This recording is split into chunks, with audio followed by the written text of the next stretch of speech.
Okay.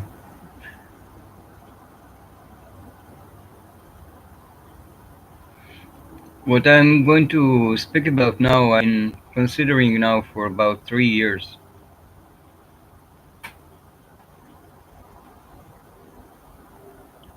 In those 3 years or 4 years, I've been living by the beach in a tent, um, once and then once again, each time for a month.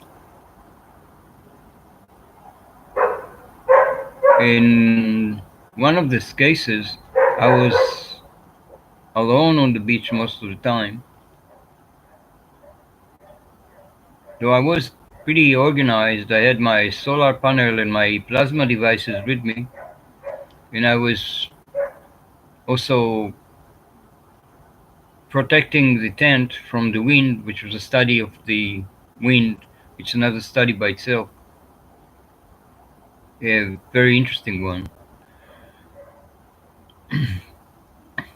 Anyway, I was attempting to understand how the sea affects us, because people go to the ocean, they go to the sea, they walk by the sea. Sometimes they swim in the sea, they dip their waters in the sea, their legs in the sea. Sorry, and fact is, if you stayed by the ocean, first of all, if you were conscious of this or not,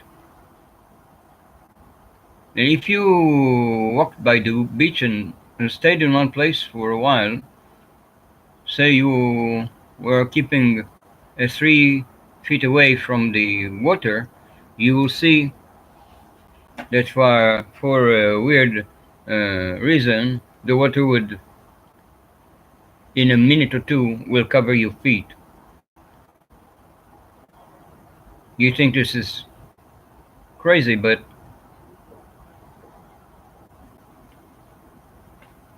you will see that the sea reacts to your being there. I checked it many times, and it's not the waves that are regularly coming higher and higher like you would think, because the sea would not go higher a few meters away from you. It will go higher where you are and start to cover the land that you're standing on, and you start to feel the emotion that is going between you and the sea. Now, if you were ill,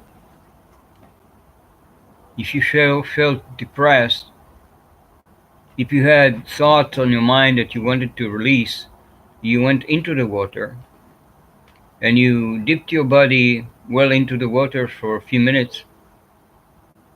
Then when you come out, you realize that your problems have vanished.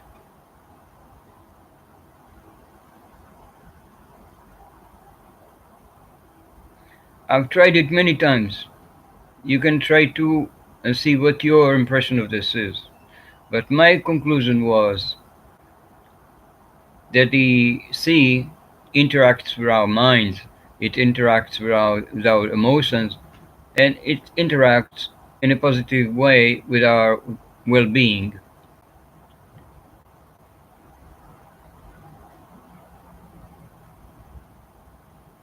Not far of it from it, similarly, the clouds. When I looked in the clouds, I took my camera and I started to take photos of what looked like occasional formations in the clouds.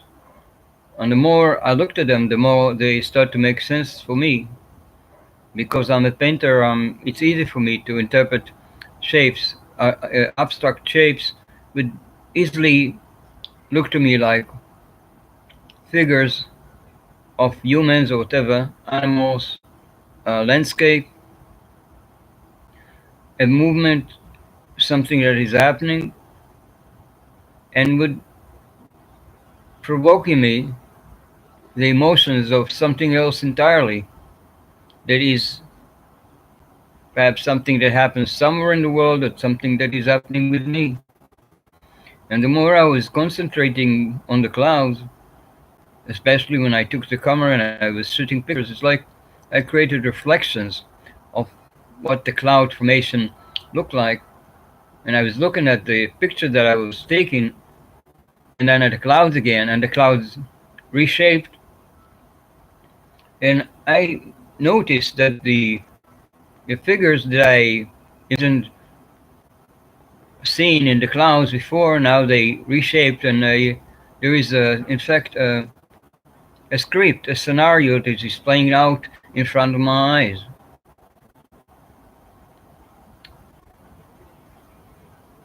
So I figured from this and from other experiences that the earth, the clouds, is responding, is interacting with us. And you can draw a conclusion for a scene of something, an issue that you have in your life. If you had this carried with you, that you carry it around and you look at the clouds and start to play with with the clouds, you may be surprised to find the progression of how this issue will progress, of how this issue could progress. The clouds with the progression, they'll show you the continuation or the result or the answer to what you ask for.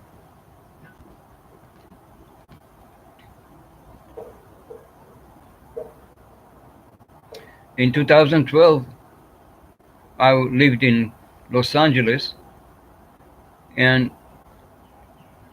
with a house, a small house with a garden, and I built myself a small avatar that was basically between three trees. They were very close together, very high trees. And I was sitting in between the trees on the ground, and I was connecting to the earth.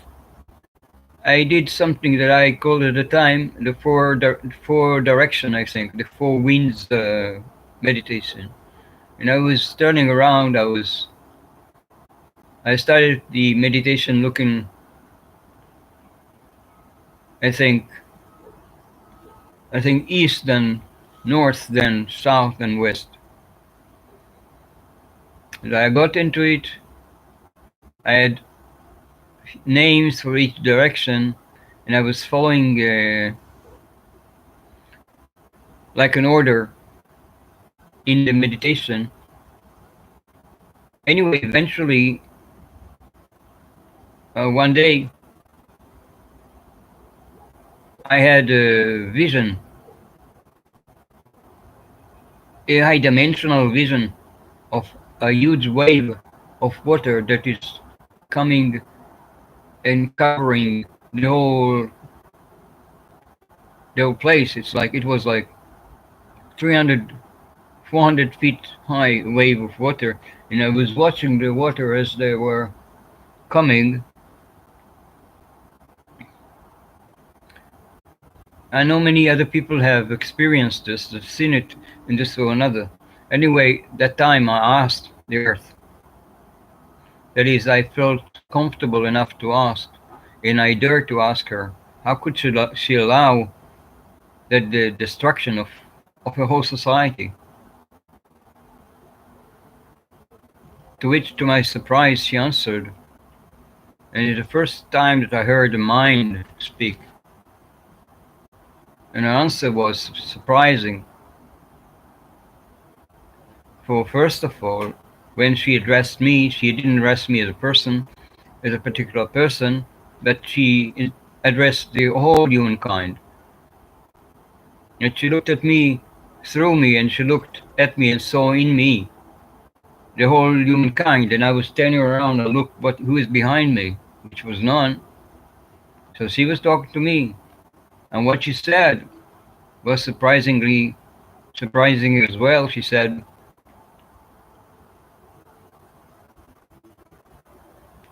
something pretty tricky. She said,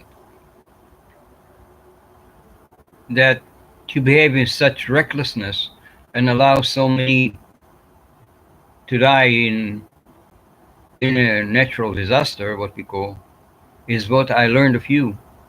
You taught me to be rude and ruthless.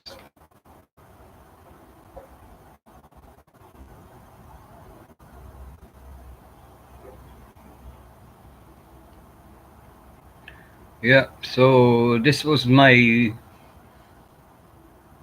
video for now. It was about interacting with Earth, it getting quite a few surprising outcome. Yeah, thank you so much.